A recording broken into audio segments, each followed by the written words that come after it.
대전, 세종, 충남 현안과 이슈를 진단하는 시사 라디오 5시엔 대세남.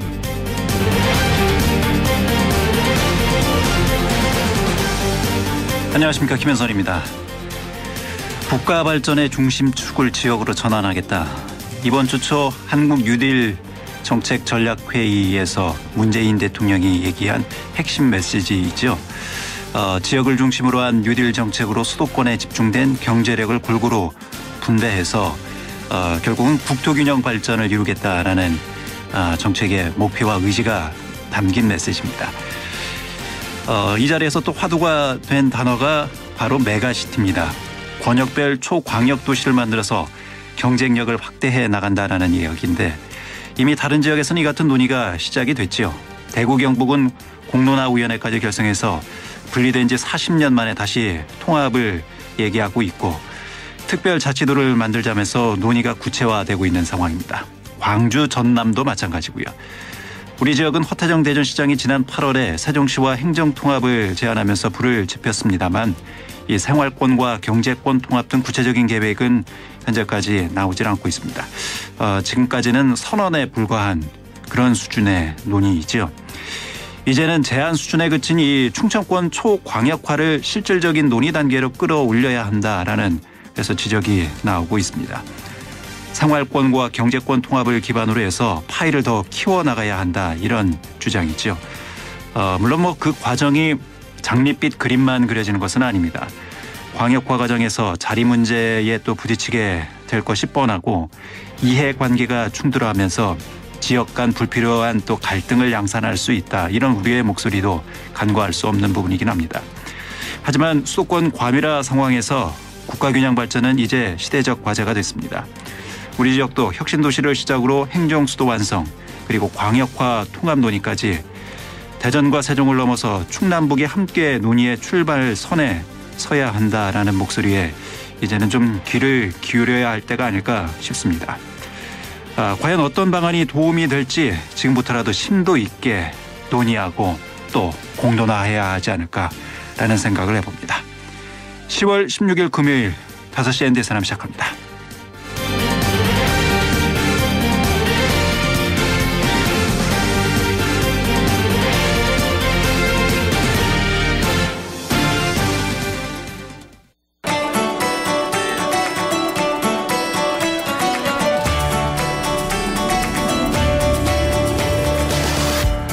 시엔 대세남은 여러분의 참여로 만들어갑니다. 계절의 변화, 삶의 현장. 잊지 않겠습니다.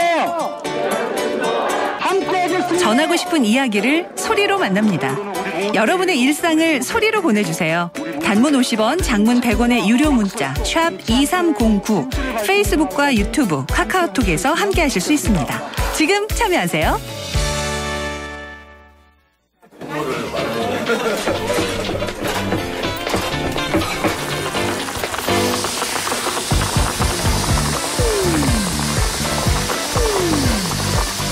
정치, 사회, 문화는 우리 사회 전반의 핫한 이슈들을 두루두루 짚어보고 다양한 시각에서 의견을 나눠보는 공감 토크 시간 시사두루치기입니다. 오늘 시사두루치기 이 시간에는 우리 지역의 대표 정치인 두 분을 모시고 현재의 정치 그리고 지역사회 이슈에 대한 얘기들을 두루두루 좀 나눠보도록 하겠습니다. 19대 국회의원과 문재인 정부 초대 대변인을 지내신 더불어민주당 박수현 전 의원 그리고 19대 20대 재선 의원 출신의 국민의힘 이장우 전 의원 두 분과 함께하겠습니다. 어서 오십시오. 반갑습니다. 아유, 네, 안녕하십니까. 반갑습니다. 두 분 오랜만에 뵙습니다. 이장우 의원 반갑습니다. 아이고, 그렇죠. 박수현 좋은 사람 오늘 오래간만에 너무 좋아요. 이장우 의원님은 방송 출연 오랜만이시죠? 선거 이후에. 예. 선거 이후에 뭐 출연제에는 좀 있었는데. 예. 좀 쉬는 시간 가지려고. 예. 좀 출연을 안 했는데 오늘 특별히 불러주셔서. 예. 또 박수현 전 의원 온다고 그래서 보고 싶어서 나왔습니다. 예. 어쨌든 뭐 이렇게 출연에 응해 주셔서 저희 뭐 제작진 입장에서도 상당히 감사하다라는 말씀을 드리고요. 예. 박 전 의원님은 여전히 지금 중앙당에서도 활동을 하고 계시잖아요. 예, 얼마 전에 그 8.29 전당대회 이후에 이낙연 대표 체제가 들어서고 나서 당직을 개편하는데 중앙당의 홍보소통위원장을 맡았고요. 예. 또 전국의 원외 그러니까 지난번 국회의원 선거에 낙선한 예. 그런 지역위원장들 협의회가 당에 있는데 그 원외위원장 협의회 회장으로 전 추대 당선이 되어서 두 가지 일을 맡고 있습니다. 예. 두 분을 오랜만에 모셨기 때문에 특히 이제 선거 이후에 모셨기 때문에 근황에 대해서 궁금해 하시는 분들도 많이 계실 것 같아서 좀 질문을 좀 드리겠습니다. 이전 의원님은 지금 그 선거 이후에 뭐 낙선이라는 말씀드리면 좀 마음 아프시죠 여전히. 이후에 어떻게 보내고 계세요 시간을? 이제 저 뭐 선거에 낙선도 할 수 있고 예. 당선도 할 수 있고 이게 어떤 삶의 하나의 과정으로 보고 예. 그런 것이 뭐 가슴 아파할 일은 아니고 단지 또 낙선하면서 또 뒤돌아보는 시간도 있고 또 예. 한편으로는 내가 많이 부족했지 않는가 또 내가 부족했기 때문에 더 또 일 열심히 했으면 됐을 텐데 예. 그런 아쉬움 또 선거의 낙선은 100% 본인 책임입니다. 그래서 예. 제 스스로 부족하기 때문에 졌다 이렇게 생각하고 단지 개인적으로는 뭐 최선을 다해서 지난 8년 동안 국회의원으로서의 역할을 하려고 노력을 했기 때문에 그동안 쌓였던 여러 가지 피로도 있었고 그래서 좀 방전을 좀 해야겠다. 예. 왜냐하면 이 충전을 하려면 방전이요? 방전을 해놔야 충전이 가능한데 예. 그래서 좀 노는 데 좀 집중을 했습니다. 그래서 노는 데 집중하고 또 예. 산에도 많이 가고 가족들하고 시간도 보내시고요. 가족들하고도 좀 일부 시간 갖고요. 예. 여행도 많이 하고. 예. 근데 코로나 때문에 정말 보고 싶은 것 이런 게 많았는데 그런 제약 때문에 좀 어려움이 있더라고요. 좀 시간을 여유 있게 보내도 좀 제한적이죠. 코로나 예. 때문에. 예. 그래서 요즘 보니까 책 읽는 재미가 가장 좋더만요. 예. 그래서 좀 독서하는데 이제 시간을 좀 보내고 있어요. 예. 어쨌든 이제 여유 있게 좀 시간을 오랜만에 모처럼 이렇게 또 보내시고 계시지 않나 생각이 예. 들고요. 박 의원님은 지금 뭐 방송 출연도 많이 하고 계시고 또 중앙당에서도 역할도 있고 해서 여전히 바쁘게 움직이시는 것 같아요. 저도 처음 낙선했을 때는 우리 이장호 의원 같은 저런 생각을 했었거든요. 예. 근데 두 번을 낙선하고 그러니까 또 다른 느낌인데 우리 이 의원께서 참 좋은 말씀 하셨는데 국회의원들이 매일 국민들로부터 지탄과 혼을 나면 직업이지만 예. 그럼에도 불구하고 24시간을 어떻게 보내는지 모를 만큼 굉장히 바쁘고 정말 눈코 뜰 새 없는데 자신을 돌아볼 시간이 없다는 이 의원 말씀이 100번 맞아요. 예. 정치인은 자기와의 대화를 잘하는 사람이 좋은 정치인이 될 것 같다 이런 생각을 많이 하고요. 이 대나무가 곧고 높이 자랄 수 있는 것은 이게 마디가 있기 때문이라고 그럽니다. 예. 그래서 당선된 국회의원의 마디는 마디대로 낙선된 원외의 마디는 마디대로 다 의미가 있거든요. 예. 그래서 낙선됐을 때 특히 그 마디를 잘 튼튼하게 잘 자라게 해야 예. 그리고 매듭을 잘 지어야 그 매듭 위에 다시 또 다른 인생을 또 설계하고 할 수 있지 않겠습니까? 그래서 예. 우리 이장호 의원님 모처럼 그 열심히 달려오신 그 길에 모처럼 낙선의 호사를 행복한 시간을 맞으시는데 그 풍부한 아주 경륜을 갖춘 그런 사람의 과정이라고 말씀하셨는데 그렇게 되기를 바라고 저도 그렇게 하고 싶고 우리 방송 전에 이야기한 대로 우리 좋은 사랑하는 친구 사이인데 예. 소주 한 잔 사세요. 두 분은 개인적으로 막역하신가 봐요. 인간적인 면을 떠나서 예. 우리가 저희가 한 30대 초반부터 예. 정말 친한 친구로 지냈는데 이 당적은 서로 다르지만 예. 개인적으로 만나면 늘 뭐 걱정스럽고 TV에 서로 예. 만나도 박수현 의원 좀 잘 됐으면 좋겠는데. 아니 현역 의원 좋은 시절에 사람인데. 이장호 전 의원님은 현역 의원 시절에 예. 강도 높게 정부 비판 많이 하셨잖아요. 기본적으로 예. 국회의원의 여러 가지 역할 중에 하나는 예. 대정부 견제 기능이 가장 중요한 일 중에 하나예요. 예. 왜냐하면 삼권 분립화에서 행정부를 견제하기 위해서 입법부가 있는 거거든요. 그런데 입법부의 기능에서 가장 정부의 강력한 경제 기능 중에 뭐 물론 조용조용 할 수 있지만 매서운 면이 좀 있어야 국회의원은 맞다고 봐요. 그에 비해서 박 전 의원님은 그걸 또 방어해야 되는 청와대 대변인 역할을 하셨기 때문에 근데 그 시간은 짧았고요. 사실은 이장우 의원이 여당인 시간이 훨씬 길었어요. 예. 제가 이제 19대 국회의원 때 아직 예. 야당이었잖아요. 야당 시절. 예. 야당을 그렇게 견제하더라고요. 그래서 남들이 보면 제가 우리 둘 다 이제 원내 대변인을 같이 했었는데 예. 제가 여당 원내 대변인 같고 예. 이장우 의원이 마치 야당의 원내 대변인 같은 이런 느낌을 많이 가졌었는데 예. 우리 이장우 의원은 아마 천생이 그런 것 같아요. 아니 천생이. 저는 본래 그 여당 때도 예. 저 장관들 저한테 많이 혼났거든요. 야당 때도 마찬가지고. 아니, 그런 측면에서 보면 우리 예. 이장우 의원이 충청도의 목소리가 여든 야든 그렇게 높고 크지 않은데 예. 그런 충청의 이익을 아주 세게 강하게 대변하는 측면에서는 뭐 당을 떠나서 우리 이장우 의원 정말 잘했다 생각합니다. 예.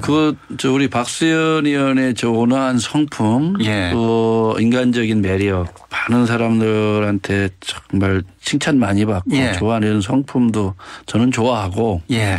또 성실하고 예. 제가부터 이렇게 하는 의원인데 또 그런 좋은 의원들이 있으면 낙서를 많이 하더라고요. 그래서 예. 어쨌든 두 분이 아주 훈훈하게 서로 사고 평가를 해주고 계셨는데 사전에 보면 이렇게 예. 풀었지만 본격적으로 한번 시작해 볼까요? 그렇죠. 예. 지금 뭐 두 분이 이제 원외 인사기 때문에 어떻게 보면 이제 지금 현재 정치의 모습, 각 정당의 모습을 나름대로 평가하는 데 있어서 오히려 또 객관적인 시각으로 좀 볼 수도 있지 않을까 싶거든요. 현재 이 원외 인사로서의 정치의 모습, 이 현직에 계실 때는 또 못 느꼈던 부분이 분명히 있지 않을까 싶거든요. 그 부분에 대한 말씀을 좀 드려야 될 것 같습니다. 박 전 의원님부터 좀 제가 먼저 말씀드릴게요. 말씀드려요. 지금 그 사회자께서 질문하신 그런 대화를 사실 낙선을 한 상태에서 이제 여러 방송에 출연하다 보면 그쪽도 원외 인사가 나오잖아요. 전 예. 국회의원님들. 이런 얘기를 많이 서로 해요. 아이고 이게 떨어져서 보면 이게 아무것도 아닌 걸 왜 배치 달고 있을 때 그렇게 싸웠는지 모르겠다. 이런 얘기를 하는데 예. 뭐 그때는 그때대로 역할이 있으니까 충실을 한 것이지만 어떤 그 국민의 눈높이에서 정치라는 것을 바라볼 때 역시 낙선자 조금 현실 정치에서 물러서서 바라보면 국민의 눈높이가 어떤 것인가라고 하는 것이 더 잘 보이는 건 맞는 것 같아요. 예. 그래서 한 걸음 뒤에 물러서면 역시 조금 더 넓게 보이는 역설이 있지 않습니까? 예. 그래서 아마 그런 마음들을 아까 이장우 의원은 방전을 해야 충전이 된다 이렇게 말씀하셨는데 예, 그런 넓은 시각으로 방전을 해놓으면 비워놓으면 아마 더 많은 것들이 채워지는 시간이 오지 않을까 이런 생각이 듭니다. 비로소 국민의 시각으로 정치를 보게 되는 예, 객관화가 될 수 그렇게 있다. 되더라고요, 실제로. 예. 이 의원님은 어떻습니까? 이제 여당의 국회의원들 입장에서 보면 뭐 최근 민주당의 의원들 성향도 굉장히 드러나고 있는 거거든요. 예. 그런데 이제 그 본심에는 문재인 대통령이 성공한 대통령으로 남는 것이 민주당의 성공이라 이렇게 볼 겁니다. 저희도 그랬고. 예. 그러다 보니까 이 국민 정서와 좀 맞지 않는 일들 뭐 조국 사태든 윤미향 사태든 최근에 추미애 장관 갖고 예. 있는 여러 가지 논란들.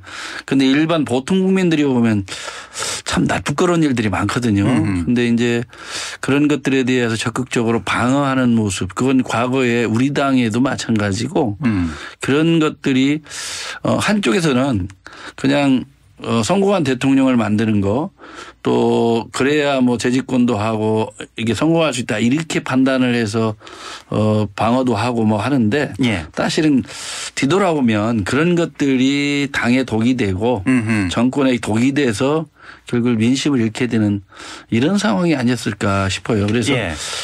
특히 저도 그렇지만 이 당내 민주화나 이 당내의 잘못된 우리 스스로의 잘못된 거에들은 더 가혹하고 매서워야 될 것 같고 예. 민주당도 역시 마찬가지라고 합니다. 민주당도 집권하고 거대 여당이기 때문에 당내에 잘못하는 거에 대해서는 더 매섭고 이 정권이 잘못하는 거에 대해서 대통령이 잘못하는 거에 대해서는 당내가 더 매섭게 쓴소리를 고쳐가야 쓴소리를 해야 예. 민주당도 미래가 있고 저희도 미래가 있다. 저는 이렇게 좀 보는 겁니다. 모르신 네. 말씀입니다. 동의합니다. 예. 박 의원님 이 의원님 말씀에 우리 이장우 의원은 역시 아직도 펄펄하게 살아있는 것이 예. 원론적인 말씀을 하시면서도 민주당이 아파하는 조국 또 추미애, 윤미향 이런 얘기를 딱 하는 거 보면 아 역시 아주 그 당하기가 어려운 그런 공격수인 건 틀림없이. 아니 요즘 이제 저도 국민들 많이 보는데 물론 예. 아닐 수도 있는 분도 있지만 그런 세 분의 사태나 지금 저 옵티머스나 라임 사태 이런 거에 대한 수사 과정, 수사 예. 지연 그리고 또 그에 대한 적극적인 의지를 안 하면서 정말 1조 이상 피해를 본 많은 국민들 이런 거에 대한 그 실질적인 엄정한 수사나 제대로 해야 되잖아요. 예. 그런 것들 잘 안 되면서 예. 국민들께서 이 정권이 정의나 도덕적인 면에서 우위가 서야 되는데 도리어 그런 면에 대해서 지나치게 관대하고 예. 또 그러다 보면 그게 국민 편이 아니잖아요. 몇 예. 명 소수의 권력자 편이니까 예. 그런 거에 대해서 좀 걱정을 하는 거지. 알겠습니다. 뭐 예. 특별히 원외에 계셔도 뭐 정부 여당에 대한 비판적인 시각은 그대로 이제 유지하고 계십니다. 솔직히 뭐 문재인 정권 잘하는 게 별로 없잖아요. 부동산 문제. 그 말씀, 예, 박 의원님이 좀 방어를 좀 하셔야 될 것 같은데. 아니, 뭐 이런 것들이 이제 국민들께서 다 알아서 판단을 해 주시는데 예. 우리 이장우 의원님 충고를 정말 아프게 받아야죠. 예. 받고 또 여당은 또 그래야 합니다. 예. 지금 이장우 의원님이 소속된 정당이 여당일 때 그렇게 못 하셨기 때문에 정권을 잃은 거거든요. 그래서 예. 그런 아픈 경험에서 저희에게 또 깊은 충고를 하신다. 이런 그것도 맞는 말씀입니다. 예. 두 분이 아주 그냥 말씀을 훈훈하게 말씀하시면서 날은 서 있습니다. 아니 이제 저는 가장 우려하는 게 예. 이 국가 정책에 있어서 가장 중요한 중산층을 두텁게 하고 서민들이 일자리를 잘 지키고 일자리 많아야 되는데 지금 저소득 하시는 분들 이런 분들 굉장히 어려움을 겪고 있어요. 자영업뿐만 아니고 예. 자영업에 취업해 있는 분들 이런 또 실업률이 급등하고 제 아들이 대학교 지금 3학년인데 공대인데도 불구하고 취업이 잘 안 될 것 같대요. 예. 그러니까 되게 걱정을 하는 거예요. 다 예. 청년들까지. 그리고 과연 내 평생 월급 받아서 집을 살 수 있을까? 전세를 살 수 있을까? 오죽하면 홍남기 부총리가 지금 집도 못 팔고 예. 저 전세집을 전세도 못 구한다고. 어떻게 하면 예. 그거 그냥 본인들이 만드는 정책에 본인들까지 지금 저 발목을 잡아가지고 예. 이런 것들에 대한 우려를 하는 거예요. 예. 사실은 제가 보는 야당의 입장 또 이런 시각으로 보면 지금 문재인 정권의 종합적인 국정 능력은 총체적인 부실이라고 봐요. 네, 특히 이제 부동산 예. 문제 말씀하신 이제 경제 전반의 문제 이런 문제를 또 아니, 정의와 뭐 공정 이런 것도 마찬가지예요. 예. 그러니까 말과 행동, 말과 현실은 완전히 반대로 지금 가고 있는 거예요. 예. 근데 민주당 의원들께서 박수현 의원님이 아마 박수현 의원님이 지금 현역 국회의원이면 당내 매섭게 질책을 했을 거예요. 이러면 안 된다고. 그런데 그런 분들이 없으니까 예. 그냥 오로지 정권에 충성하는 사람들밖에 없어요. 국회의원들이. 예. 그래서 걱정해요. 그래서. 문재인 정부를 이제 걱정을 많이 해 주셨는데 기본적으로 문재인 정부는 박근혜 정부의 어떤 잘못된 그런 것들을 혁신하고 그 위에 새로운 나라를 건설해야 되는 어떤 개혁을 숙명처럼 부여받은 그런 정부입니다. 예. 개혁은 굉장히 어렵죠. 오죽하면 개혁이 혁명보다 어렵다고 하겠습니까? 개혁에는 반드시 저항이 따르죠. 그래서 지금 어떤 그 보수 야당에서 그런 어떤 개혁을 자신들이 잘 하지 못했던 부분들에 대해서 같이 협조해 주고 개혁이 이루어지도록 그래 역사가 앞으로 나아가도록 해야 되는데 예. 그런 부분에 대해서 개혁에 저항하는 모습을 계속 보이고 있는 것이거든요. 그래서 정쟁이 되는 것이고 문재인 정부가 잘못하고 있는 부분은 잘못하는 대로 질책을 달게 받겠습니다만 예. 아니 어떻게 10가지면 10가지를 다 잘못하겠습니까? 10가지 중에 5가지 잘못하면 5가지는 잘하는 것도 있는데 지금의 야당은 그런 것들에 대해서 굉장히 네이밍과 규정을 잘해요. 모든 것을 다 잘못한다 이렇게 하시는데 뭐 다 잘못한다는 비판도 달게 받겠습니다만 저희들이 함께 손을 잡고 가야 될 부분이 있다 이런 말씀을 예. 드리고요. 부동산 정책에 대해서 지금 말씀하셨는데 부동산 정책은 우리 뭐 같이 원내 대변인 할 때 저도 그런 비판을 했어요. 박근혜 정부의 부동산 정책은 왜 28번씩 발표하는데 100약이 무효냐라는 말씀하셨는데 이 부동산 정책은 어느 정부만 딱 떼어놓고 있을 수는 없는 노릇입니다. 연속선상이 네, 그렇습니다. 때문에. 그래서 예. 지금 이제 홍남기 부총리의 한 케이스가 아주 재미있게 희화화돼서 나와 있지만 이것이 전체 부동산의 부정적 효과처럼 그렇게 일반화돼서 말씀하시는 것은 옳지 않다 예. 하는 말씀을 드리고요. 부동산 3법이라고 하는 것이 도입이 되면서 사실은 이제 홍남기 부총리 같은 경우에는 이제 이제 그 계약갱신 청구와 관련된 그런 문제에서 연유한 부작용이다 이렇게 이야기를 하는데 예, 그것도 맞습니다. 그러나 역으로 보면 현재 기존의 신규 전세를 필요로 하는 사람들은 전세 물량이 없어 좀 어려움을 겪지만 기존의 임차인으로 전세를 살고 있는 사람들은 사실은 계약갱신 기간이 2년에서 4년으로 연장되면서 상당히 안정된 주거 환경을 갖게 된 것이거든요. 예. 이렇게 동전의 양면이 있어요. 다만 이 계약갱신 청구 같은 경우도 1년에서 2년으로 늘 때 이런 전세 물량이 좀 주는 이러한 현상이 있었다면 그것을 잊지 말고 이번에 늘릴 때 이장우 의원 지적하시는 그런 부분을 조금 더 잘 세밀하게 보완해서 설계했다면 좀 덜 국민에게 고통을 드릴 텐데 하는 부분인데 어쨌든 이런 부분도 지적을 잘 받아서 보완을 해서 어쨌든 원포인트라도 주택 정책을 다시 한번 발표하는 것이 좋겠다는 개인적인 생각이고요. 예. 그러나 우리 이장우 의원님 말씀대로 부동산 정책이 완전 모든 게 다 실패했다라고 하는 말에는 동의하기 어렵고 그러나 하여튼 그런 지적하신 부작용들은 조금씩 그 보완해 나가도록 그렇게 하겠다는 말씀 드립니다. 예. 자연스럽게 현 정부의 이제 국정 운영 평가를 지금 이제 하고 있는 평가 상황인데. 중에 예.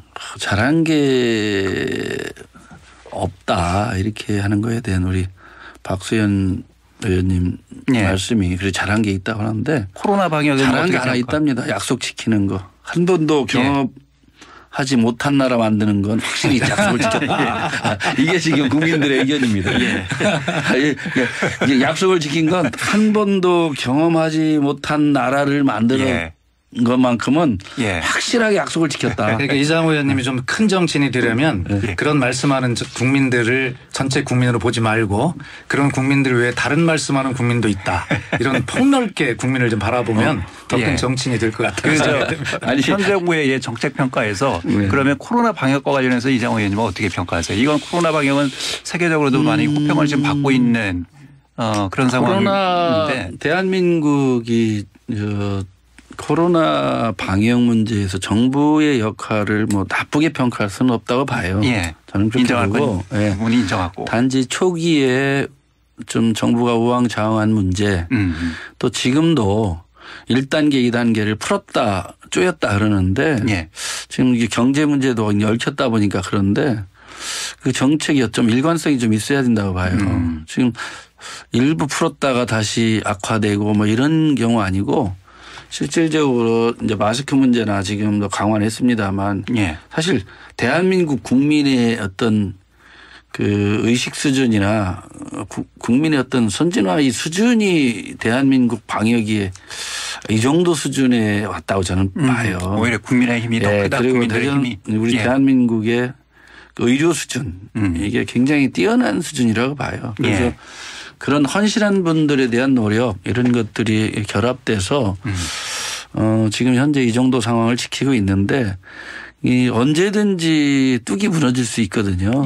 이 문제에 대해서는 그 여야 관계없고 또 국민들까지 경계심을 늦추지는 않겠다. 왜냐하면 지금 당장의 어려움 때문에 피해보는 것보다 또 그것이 무너지면서 올 수 있는 참혹한 상황이 더 올 수 있기 때문에 일본은 좀 해야 된다. 그런데 이런 것들을 광화문의 차벽을 완벽하게 차로 돌려 전국에 경찰관 10,000명 이상을 갖다가 동원해서 저 80년대 제가 학생운동할 때 다니다 보면 불신검문도 당하고 그랬는데 그 정도 수준까지 하는 건 문재인 정부의 어떤 민주적인 리더십은 이미 거꾸로 가고 있다. 그래서 일부에서는 전체주의에서나 하는 일들이 벌어지고 있다. 대한민국 민주주의가 훼손되고 거꾸로 가고 있다. 이런 평가에 대한 민주당의 뼈아픈 반성이 좀 필요하다. 저는 봅니다. 그래도 비교적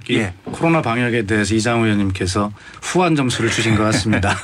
그 뒷부분에는 또 비판의 목소리가 있었습니다. 그럼요. 이장우 의원 특기고 장기인데 당연히 하셔야지.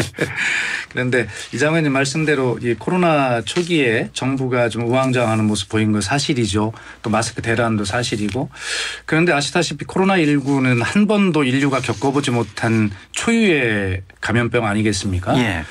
그런 것을 완벽하게 준비되어 있다는 듯이 완벽하게 할 수 있는 정부가 있다면 뭐 고마운 일이죠. 그러나 세계 어떤 나라도 이 초유의 사태에 대해서 그렇게 한 나라가 없어요. 그러나 비교적 그런 어떤 초기에 어떤 혼란과 이런 것들을 빨리 극복하고 지금 이장호 의원님 말씀대로 국민과 또 의료진 이 위대한 종합된 연대의 힘으로 이것을 이제 극복해 왔고 국제사회로부터 높은 평가를 받고 있고 그중에서 더 중요한 것은 방역과 경제를 동시에 잘한 나라라고 평가를 받고 있는 게 아니겠습니까? 며칠 전에 IMF도 대한민국의 경제 성장률을 마이너스 2.1%에서 마이너스 2.1%에서 마이너스 1.9%로 상향 조정했어요. 비록 마이너스지만 그러나 세계 모든 나라가 다 그 마이너스입니다. 그래서 우리가 세계 선진국 중에서는 2위의 그 경제 그 성장을 이렇게 예측하고 있는데 그렇다고 해서 이것이 제가 드리는 말씀이 문재인 정부가 잘해서 그렇습니다라고 이렇게 주장하지 않습니다. 이장호 의원님 말씀대로 우리는 이번에 새로운 경험을 했어요. 이런 것에 대해서 서로 국민끼리 서로 연대하고 서로 격려하고 하는 이 모습이 얼마나 중요한 가능을 깨닫게 됐고요. 그다음에 지금 광화문 차벽을 말씀하셨습니다만 저도 방송에 나가서 이번 그 한글날 그 차벽은 좀 10월 3일 개천절 차벽의 성공 경험이 있기 때문에 사실 광장을 가로지르는 어떤 통행이나 이런 것들은 조금 완화해도 되지 않았겠냐라고 하는 이런 이야기를 합니다만 뭐 그런 지적을 받습니다. 그러나 그것 역시도 우리가 8.15 집회 때 거기서 한 700명 가까운 확진자가 나오면서 전국을 다시 제2의 유행으로 몰아간 그런 아픈 트라우마가 있단 말이에요. 그런데 그것은 뭐냐면 지금 이장호 의원이 걱정하시는 소상공인 자영업자 그리고 학교에 가는 학생들 학생을 돌보면 부모님들 이 모든 국민에게 준 고통이 어마어마한 것이에요. 그래서 사회적 거리도 2.5단계로 상향할 수밖에 없었는데 그러한 국민의 안전과 건강을 생각한다면 정부가 독재다 뭐 전체주의다 뭐 이렇게 욕을 먹어도 이것만큼은 해야 되겠다라는 정부의 강력한 방역 의지이니만큼 그런 비판을 하신다 하더라도 그건 감수할 수밖에 없는 것이 집권당의 숙명 아니냐 이렇게 말씀드립니다. 알겠습니다. 그런데 이제 좀 전에 말씀한 경제성장률 이런 부분 말씀하셨는데 대한민국 지금 경제 성장률을 그나마 지탱하고 있는 건 대기업 중심의 기업 집단의 어떤 그 수출이 상당히 선방을 하고 있거든요. 그렇지만 지금 중소기업 소상공인 자영업 하시는 분들은 이미 70%가 붕괴했다고 보고 이 상태로 더 끌려가면 내년 상반기쯤 코로나가 내년 연말까지 예측하는 분들이 많은데 그러면 더 많은 분들이 붕괴할 수 있는데 대기업 중심의 어떤 수출 주도나 생산성 때문에 국가가 건재한다고 판단하면 굉장히 큰 오산이다. 국가 채무가 지금 800조를 넘어가지고 재정 준칙을 지금 어겨가면서 또 이상하게 수정해가면서 한다는 것들하고 그렇고 공기업들 지금 보이지 않는 부채가 엄청나게 늘고 있는 거거든요. 지금 LH공사 같은 경우 보니까 최근 발표가 126조 얘기를 하더라고요. 그러다 보니까 과연 이 정부가 여러 가지 뭐 경제 상황이나 코로나 때문에 국가 채무나 국채 발행을 서슴없이 막 하고 있는데 재정 건전성에 대한 문제 제기 이런 것들이 이 정부는 그냥 쓰고 날르면 끝이에요. 표현하면 다음 정부는 어떻게 하냐. 그 다음 정부는 그리고 결국은 그걸 메우려면 이제 세금을 내야 되는데 지금 부동산세 공시지가 올리면서 세금 4대 보험료 나눠주면서 세금은 다목적으로 지금 올린 거거든요. 그러다 보니까 세금에 대한 부담이 지금 국민들에게 굉장히 특히 이 직장 다니는 분들도 세금 지금 부담이 커지고 있는 거거든요.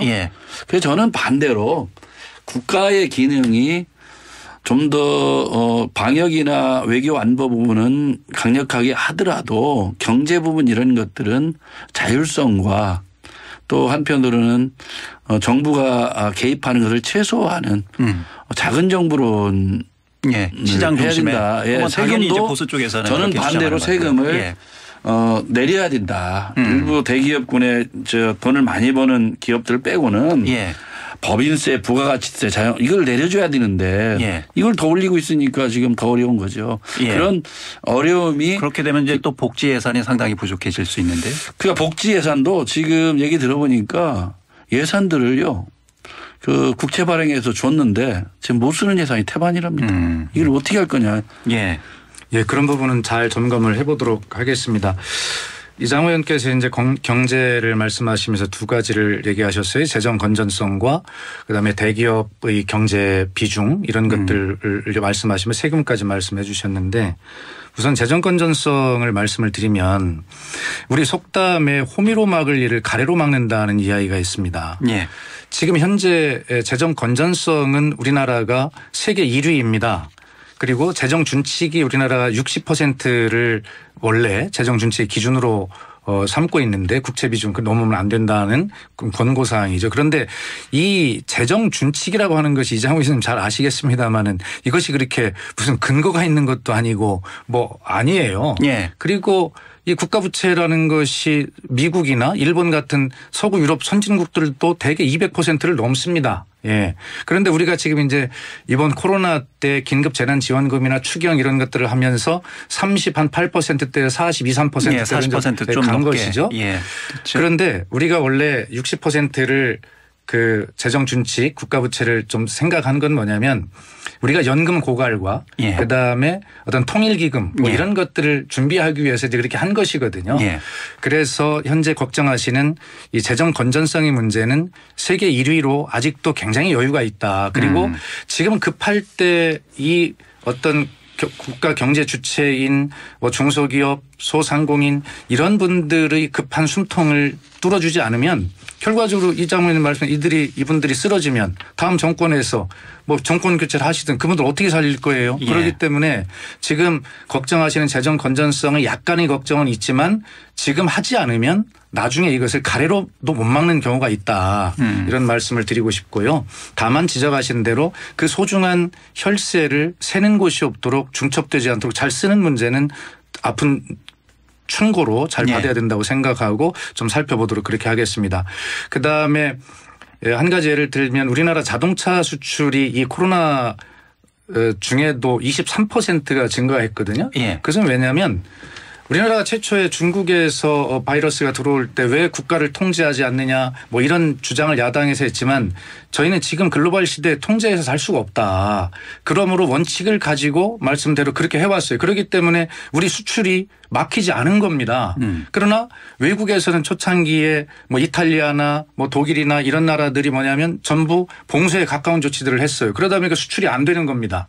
그런 틈을 우리가 파고 들은 것이죠. 그래서 좀 걱정도 있고 우려도 있지만 그런 어떤 경제와 방역을 동시에 잘 원칙대로 꾸준하게 흔들림 없이 하고 있는 것이 지금 현재의 성과이나 그러나 결론은 뭐 문재인 정부가 그걸 잘해서 그렇다고 자화자찬하지 마라 하시는데 하지 않겠습니다. 예. 다만 그런 어떤 정부의 정책이 함께 해준 국민과 의료진과 어떤 사회 모든 연대를 이루어준 그런 덕이다라는 말씀을 드리고 하여튼 이장호 의원께서도 언젠가 그쪽 당이 집권할 거 아닙니까? 집권할 테니까 또 집권해봤었고. 국민이 지지해줬다고 하는데 문재인 정부처럼 그렇게 일하라고 국민들 별로 지지하지 않아요 요즘.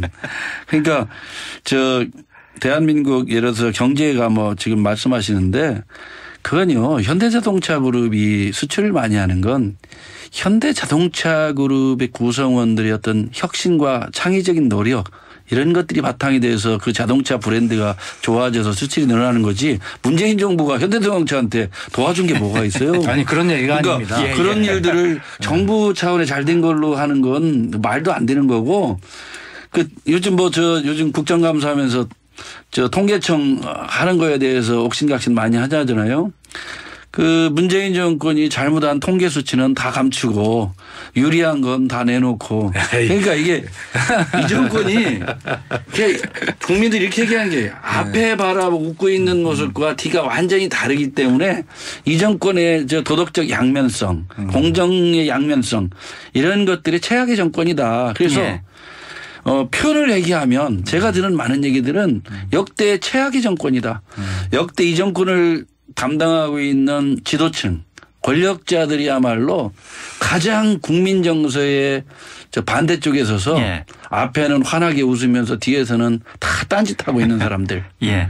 이렇게 국민들이 평가하고 있는 거예요. 하여튼 예. 문재인 정부는 탄핵당하지 않도록 최선을 다하겠습니다. 걱정하지 마십시오. 예, 알겠습니다. 두 분의 언중요골 예, 대답입니다. 예, 자, 뭐 경제 얘기까지 좀 나눠봤고요. 국감 얘기 또 잠깐 또 해봐야 될 것 같습니다. 지금 국감 이슈가 뭐 여러 가지가 있습니다만 사실 이제 국감을 야당의 시간이라고 하잖아요. 근데 지금 현재 국감은 야당이 존재감이 없다. 뭐 이런 또 비판의 목소리도 있고요. 그만큼 이 지금 국감이 제대로 그 역할을 하지 못하고 맹탕 국감이다. 이런 뭐 비판적인 목소리가 많이 있거든요. 뭐 지금 상임위원장직을 한 자리도 못 갖고 있잖아요. 야당이. 그런 한계성도 있고요. 그리고 이슈 파이팅을 제대로 못하고 있다. 이런 뭐 비판의 목소리도 야당 측에도 있거든요. 그런 부분을 어떻게 보고 계세요? 본래 국정감사는 1987년도 헌법 개정에서 이제 대통령 직선제와 함께 정부를 견제하라고 해서 국정감사를 했는데 요즘 벌어지고 있는 일들을 자세히 들여다보면 맹탕 국감이다 하는 것은 매년 있었던 얘기고요. 그렇죠. 항상 맹탕이라고 합니다. 그런데 이번에 완전히 국회, 정부, 언론 그리고 사법까지 장악한 문재인 정부에 일어나고 있는 국회의 상황을 보면 우선 야당 국회의원들에 대한 자료 제출을 아주 서슴없이 거부를 하고 있고 두 번째는 국정감사장에서 한 야당의 어떤 매서운 회초리에 대해서 그냥 막는 발언들을 서슴없이 합니다. 거기다가 증인 채택을 전방위로 증인 채택을 거부한 거죠. 예. 지금요. 증인 채택은 국민의힘에서 신청한 주요 증인 참고인 123명 상임위별 대략 그런데요. 이걸 다 채택을 불발시켰어요. 여당이. 예. 왜냐하면 위원장도 민주당 뭐 그냥 다 막는 거예요. 여기에 보면 외통위는 저 사망 공무원 관련해서 그 형을 증인 신청을 했는데도 거부했죠. 예. 추 장관 딸 유학 문제 또 문체위는 탁현민 비서관 문제 추 장관의 전북 현대모비스 아들 문제 또 이혜진 네이버 회장 증인 문제 추미애 아들 보좌관 당직병 이런 것들 다 증인 신청한 거예요. 예. 국민들 앞에서 낱낱이 가려보자. 철통방어하고 있는 거예요. 거기다가 지금 국민들에게 피해를 입힌 옵티머스 문제나 이상직 의원, 윤미향 의원 또 저 서울시장 자살한 사건에 대한 예. 그 피해자 쪽 변호했던 저 변호사 이런 분들 그냥 철저히 차단할 그런 세상에 제가 이런 국회를 보면서 이렇게까지 여당이 철통 방어를 하는 경우는 처음이다. 그러니까 정부가 제대로 협조를 안 해서 야당이 예. 그래서 이제 국정감사에서 예. 사모펀드 권력 비리 의혹이나 이 북한의 ICBM 예. 열병식 문제 그리고 공무원 총격 사건 문제 또 부동산 정책 실패 문제 국가 부채 문제 예. 또 세금 폭등하는 문제 등에 대해서 야당의 전방위적인 저 매서운 질책을 그냥 국회 차원 여당에서 막아버린 거죠. 예. 그러다 보니까 초유의 한 번도 경험하지 못한 국정감사를 대한민국 국민은 경험하고 있다. 예. 그래서 맹탕 국감이 되겠습니다. 이 의원님이 저 원내에 계셔도 자료는 뭐 아주 충분히 지금 그러니까 확보를 하고 이게 계신 것 국회의원보다 같습니다. 더 세밀하게 들여다보고 예. 우리 옛말에 그 선비가 붓을 탓하랴라고 하는 말이 있습니다. 예. 지금 이장우 의원님 말씀대로라면 모든 상임위의 증인 참고인 뭐 이런 것들이 한 명도 없는 것 같이 우리 대세남 청취자들께 들으실 수 있는데 그렇지 예. 않습니다. 많은 증인이 채택이 돼서 국감이 진행되고 있고요. 다만 이제 나는 야당이 좀 전략을 바꿨으면 좋겠어요. 왜 그러냐면 지금 사회자께서 말씀하신 대로 국정감사는 야당의 시간이고 야당이 민생의 시간으로 만들어서 국민의 시간으로 만들어 야만이 야당이 여당보다 더 득점을 해서 정권을 바꾸는 것이거든요. 그런데 왜 야당이 저렇게 전략부재일까? 지금 이런 말씀을 하시기는 쉬워요. 예를 들어서 수사 중인 사항 그리고 한 달 내내 그렇게 막 국민이 피로도를 느낄 만큼 떠들었던 이런 문제들을 가지고 국정을 감사하는 자리에 쉽게 얘기하면 정쟁으로 흐를 수 있는 이런 증인들을 잔뜩 늘어놨어요. 그걸 어떤 여당이 합의해 줄 수 있습니까? 예. 그러나 지금 말씀하신 대로 라임 옵티머스 같은 국민에게 피해를 준 이런 것, 그다음에 이것이 권력형 게이트라고 주장하시는 근거가 되는 청와대 행정관 이런 문제 다 증인 합의해 줬어요. 예. 그래서 여당 내에서는 뭘 그렇게 다 줬냐라고 비판도 받는데 그거는 국민의 입장에서 밝혀야 될 일이기 때문에 청와대 행정관 했던 분도 증인 채택을 해줬단 말이에요. 그래서 이제 야당은 이제 그걸로 득점 다 하신 거예요. 그날 증인 채택 탁 저 하고 나서 신문에 보니까 국감 증인 참고인 제로 이렇게 해서 아주 그냥 철통 방어 여당 이렇게 해서 이제 국민께 일르셨잖아요. 일르셨으니까 그걸로 이제 한번 득점을 하셨고 이제는 좀 빨리 좀 전략을 바꾸셔서. 민주당 입장으로 보면 민주당의 원내대표는 대통령한테 아주 점수를 많이 땄게 철통 방어를 해줬으니까. 근데 국민의 입장에서 보면 국민이 정말 들여다보고 싶은 의혹들, 이 국정의 잘못된 부분 이런 거에 대해서 국민의 눈과 귀를 결국 막는 상황이 왔다. 그래서 알겠습니다. 국민에게 감추고 싶은 거 철저하게 막고 있다. 이렇게밖에 볼 수 없는 거예요. 알겠습니다. 여당은 철동 방어를 한다고 쳐요. 그거를 날카롭게 뚫어내야죠. 아니 얼마나 잘못한 게 많고 국민들이 두려우면 철통 방어를 알겠습니다. 하고 증인을 한 명도 채택을 제대로 안 할까. 저희가 뭐 시간이 제한적이어서요. 좀 지역 현안을 좀 여쭤봐야 될 것 같습니다. 이 지역 현안도 꼭 저희가 한 번씩은 들여다봐야 할 문제들이 많이 있어서요. 혁신도시 얘기를 해봐야 될 것 같습니다. 대전과 충남이 혁신도시로 지정이 됐습니다. 이건 뭐 두 분도 다 환영하고 반기는 일이지 않을까 싶거든요. 글쎄요. 이 혁신도시 지정 관련해서 두 분 어떻게 보고 계신지 그 말씀을 먼저 듣고 관련해서 좀 몇 가지 좀 여쭤보도록 하겠습니다. 박소연 전 의원님부터 좀 말씀을 드릴까요? 우리 지역이 아주 수건이었죠. 특히 우리는 세종시 행정중심 복합도시가 생기면서 상대적으로 혁신도시에서 제외됐던 이런 아픈 경험이 있고요. 그래서 그걸 추가로 혁신도시를 대전과 충남에 좀 지정해야 된다라고 하는 노력을 뭐 이거야말로 지역 정치권이 초당적으로 당을 떠나서 협조하고 협력해서 아마 큰 성과를 이루어냈다라고 생각을 하고 축하를 하고 기쁘게 생각을 합니다. 이제부터는 전략입니다. 이제 2차 이 공공기관 이전할 기관들이 한 120개 정도 되는데 들여다보면 사실은 그중에서 어떻게 알짜를 가져오느냐. 그러면서 우리 지역이 어떻게 연계되는 시너지를 일으킬 수 있는 걸 가져오느냐. 경제적 파급 효과가 큰 기관. 그런 이제 선택의 문제인데 여기에 전략적으로 이제 두 번째 혁신도시를 우리가 추가 지정받을 때의 그런 결기로 초당적으로 알짜들을 잘 유치해오기 위해서 정말 전략적인 노력이 필요하다. 그것이 너무 과제다. 그거 잘해야 된다고 생각합니다. 이장우 전 의원은 특히 이제 지역구인 동구에 혁신도시가 지금 조성이 될 예정이잖아요. 그래서 더 감회가 깊지 않을까 싶은데요. 혁신도시가 충남대전이 제외된 지 15년 만에 이제 일단 확실한 근거를 마련했고 지금 2단계 아까 120개 중에 정말 알짜 공공기관들을 대전 충남으로 이전을 끌고 와야 되는데 그건 이제 충남도지사나 대전시장 그리고 지역의 정치권의 역량에 달려 있다고 이렇게 봅니다. 지금의 시간은 여와 야의 시간이 아니고 충청과 호남 경상도의 시간이다. 철통 방어를 하려고 할 테고 충청도는 최대한 알짜 공기업들을 데려와서 어떤 충청 발전을 해야 되는데 지금 정치 지형도가 지금 호남 영남 중심의 확실한 구도에 충청도가 끼인 상황입니다. 충청도가 무력하죠. 그래서 이 혁신도시 문제는 뭐 저는 뭐 제 지역구이기도 합니다만 대전 발전을 위해서 가장 알짜 공기업들을 데려와야 되는데 저도 이제 뭐 현직이 아니기 때문에 우선 대전시장 부분도 뭐 대전에서 왔다 갔다 할 일이 아니고 청와대든 국회에 가서 여기에 와야 될 공기업들에 대한 설명도 하고 계속 브리핑도 하고 이쪽에서 인센티브 줄 건 주고 이런 작업들을 지금 해야 된다고 봅니다. 저 이장우 의원께서 좀 지역구의 일도 있기도 하고 국회의원도 해봤고 또 기초단체장도 해봤고 그래서 내후년 지방선거에 총체적으로 대전시장으로 한번 도전하면 어떻습니까?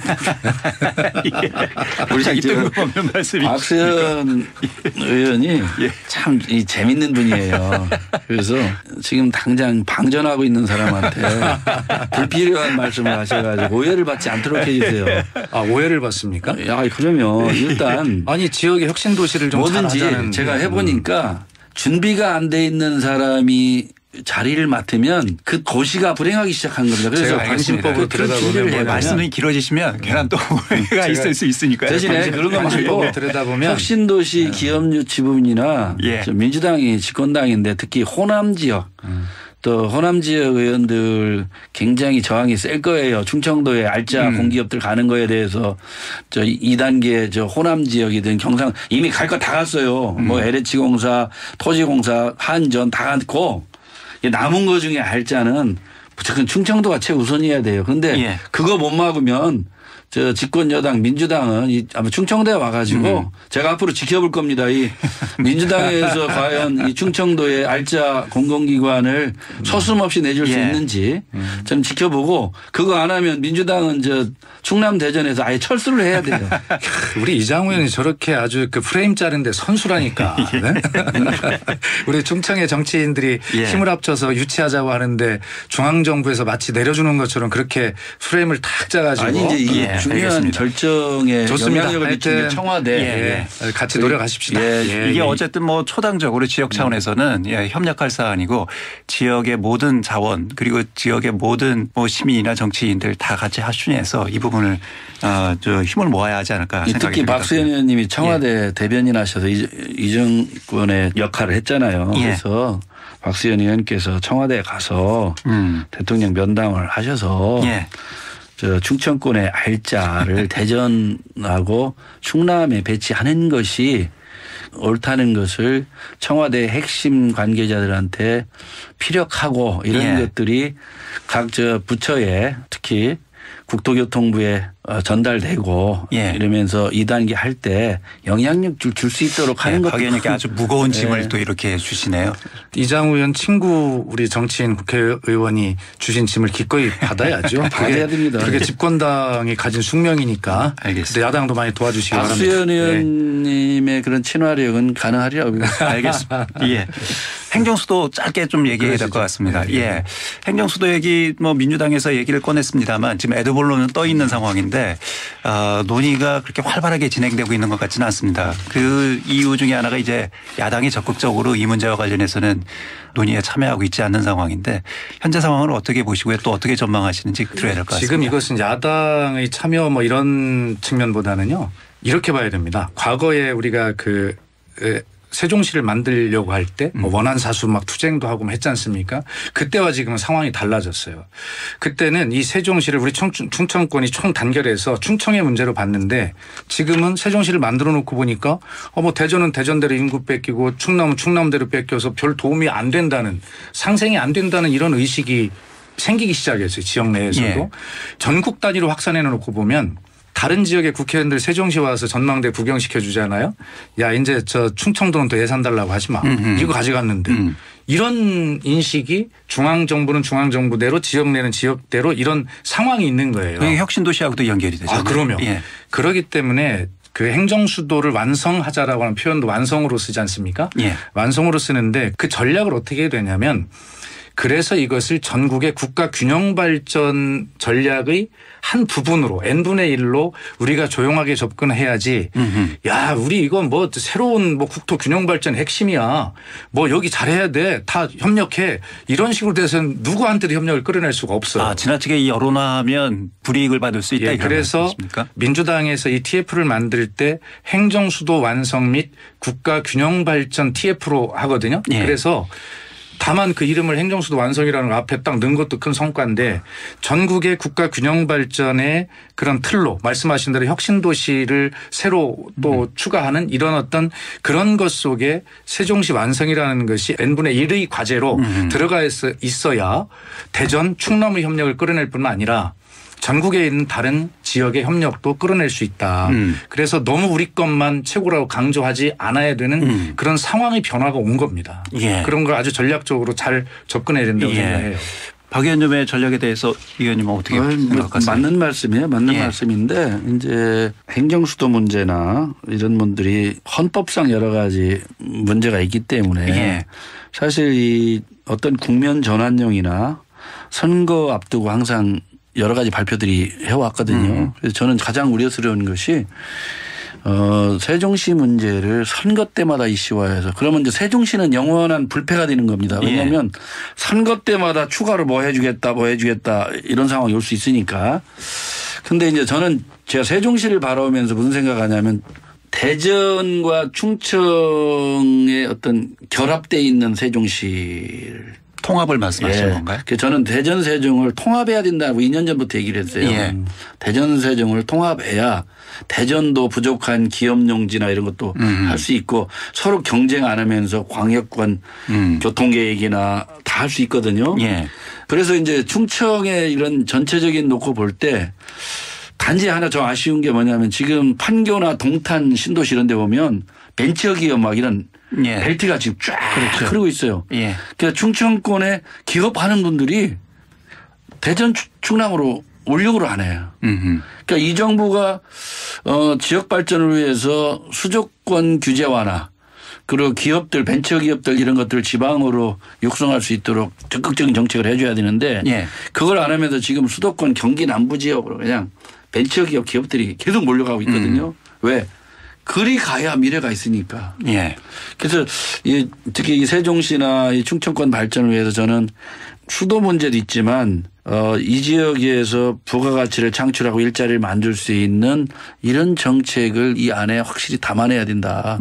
그냥 뭐 국회로 와야 된다. 국회는 당연히 통째로 와야 돼요. 예. 그리고 청와대도 다는 아니더라도 대통령이 광화문에 직무실을 하고 청와대 나온다고 했잖아요. 예. 적어도 세종시의 청와대 예. 그리고 대법원 예. 이런 것 옮겨와야 된다고 봐요. 예.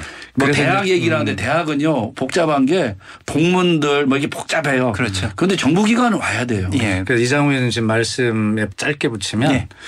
그러기 위해서도 이 어떤 국민적 합의를 빨리 좀 이루어내야 되거든요. 이장우 의원님 말씀은 당위성으로 당연히 동의하고요. 그래서 그런 것을 실행하는 방법으로 국민적 합의를 이루어야 되는데 국민적 합의에 이르는 방법이 뭐 선거 때 국민 투표를 하는 방법이든 뭐 여러 가지 있을 거예요. 예. 그래서 우선 그 수도 이전에 관한 우연성 이 문제를 빨리 해결하는 것이 급선무다 이런 생각이 알겠습니다. 두 분과 이렇게 말씀 나누다 보니까요. 예정된 시간보다 훨씬 많이 지금 지났습니다. 벌써 지났습니까? 예. 그래서 저희가 준비한 그 질문을 다 못 드리고 여기서 마쳐야 될 것 같은데요. 그래서 드리는 말씀인데 다음에 또 시간을 좀 내주셨으면 하는 그런 생각입니다. 두 분과 이렇게 정치 현안 또 지역 이슈와 관련해서 얘기 나누는 게 상당히 좀 의미가 있지 않나 생각이 들었어요. 이 파트너가 박수현 의원이면 꼭 예. 보겠습니다. 저도 그렇습니까? 고려를 해볼게요. 알겠습니다. 그럼 제작진 참고하겠습니다. 예. 예. 오늘은 그래서 여기까지 하겠습니다. 자, 오늘 시사도리치기 정치 전반에 대한 현안 그리고 지역 이슈를 좀 살펴봤습니다. 더불어민주당 박수현 전 의원, 국민의힘 이장우 전 의원 두 분과 함께했습니다. 두 분 고맙습니다. 감사합니다. 감사합니다. 자, 10월 16일 금요일 순서 여기서 마치겠습니다. 저는 월요일에 뵙겠습니다. 김현선이었습니다.